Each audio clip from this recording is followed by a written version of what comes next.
It's always a bit of a bittersweet thing for me when I have to review an excellent sports video game, which is what I'm about to do with MLB The Show 23 from the acclaimed Sony San Diego studios, who year after year delivers an unbelievably fun baseball experience.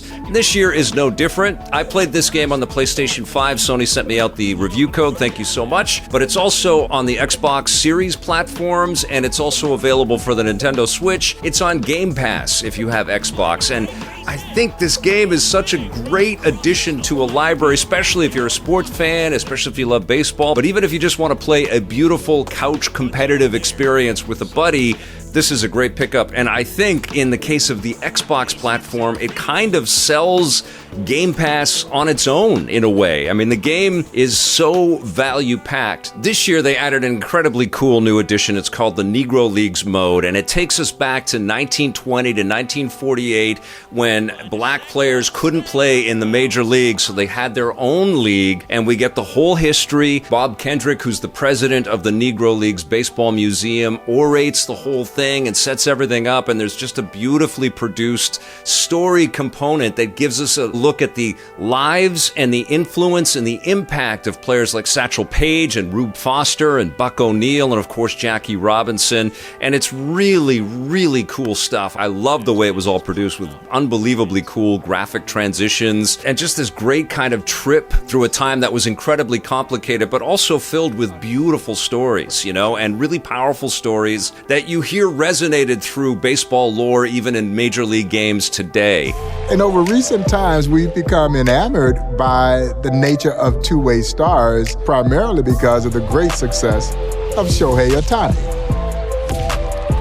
Well, the Negro Leagues were filled with great two-way stars, and Hilton Smith was just one of many. So it's really wonderful the way that they put this all together, and what you do is you learn about each of these different players, these legends, and then you take control of them, and so you might have to pitch some innings or hit some innings, and you've got all of these challenges structured throughout this single-player kind of campaign. It's almost like you get this new, baseball RPG campaign that takes you through the Negro Leagues, and it's unbelievably cool. And those challenges that are a big part of the Negro Leagues mode also are similarly outfitted across other modes in the game, and that goes all the way into the Diamond Dynasty mode, which I like to call the microtransaction mode. But I never want to encourage anybody that plays any of these sports games, especially these full ticket price sports games out there, to spend any more money on microtransactions. But it is kind of cool that there are little challenges that are set up, like you'll be at the end of a game and you have to get one hit to win the game, and then you get that little doo-doo, you get the little XP points, and of course everything in the game is trying to guide you to earn stubs that then you can spend in the MLB The Show store and unlock all kinds of packs of cards that will give you new players and equipment and stadiums and all that stuff. But there is a great way to earn all kinds of rewards without having to do that. And one thing that they did do that's a little bit different with the Diamond Dynasty mode, although I'll never play it and I'll never encourage anybody to get into it,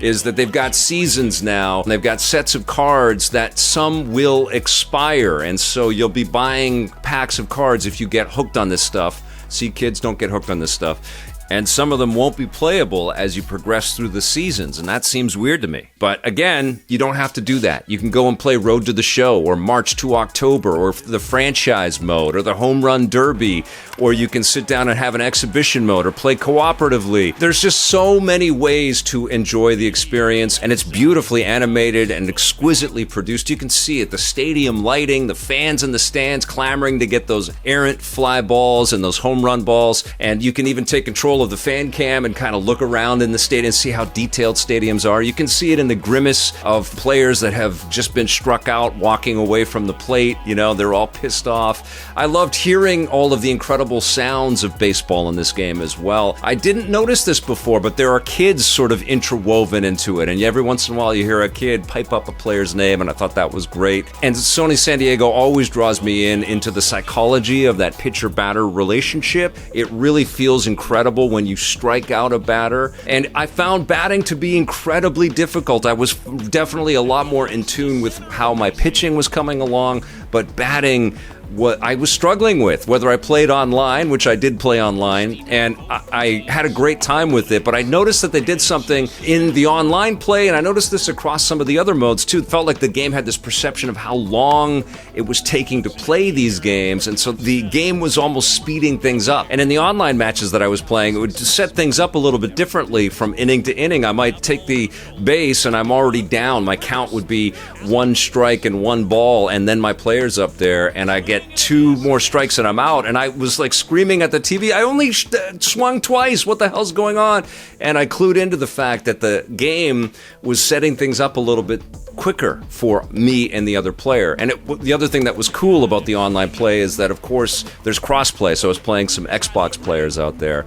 And it blows me away that this is a Game Pass game on Xbox. It just is such a great value. But yeah, there are tons of modes. It's a fantastic single-player experience. It's going to be a blast to play with somebody else on the couch. You're going to have to train them and teach them all of the nuance. And one of the cool things is there's a retro mode in the game, so you can play it very stripped down and dumbed down with kind of modernized graphics, but it's not as elegant. But you can also take out some of the nuance with the controls, whether you're out in the field and you're trying to reconcile the meters, so you're throwing back to bases and you've got to hit the exact sort of meter position so it will go to the base. I was missing so many throws to bases from the field because I was getting used to playing the single player stuff where I was either the pitcher or the batter, and then when I had to take control of the outfield, I was just like losing it. So I put that back to just button presses across the diamond, and I was throwing right back to the bases better that way.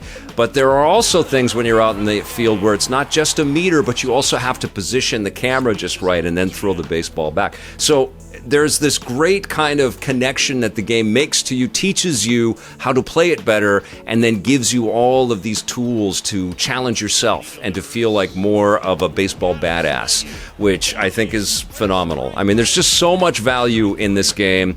It's another one of these exquisite sports games that you can play throughout a whole year, until the next edition comes out. And obviously, I don't have that much time with the game before I come back and tell you guys about it.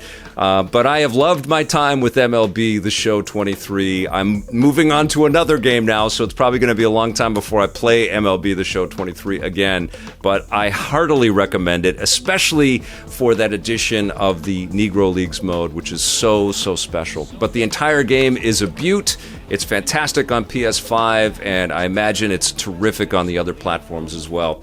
I'm going to give MLB The Show 23 a 9 out of 10.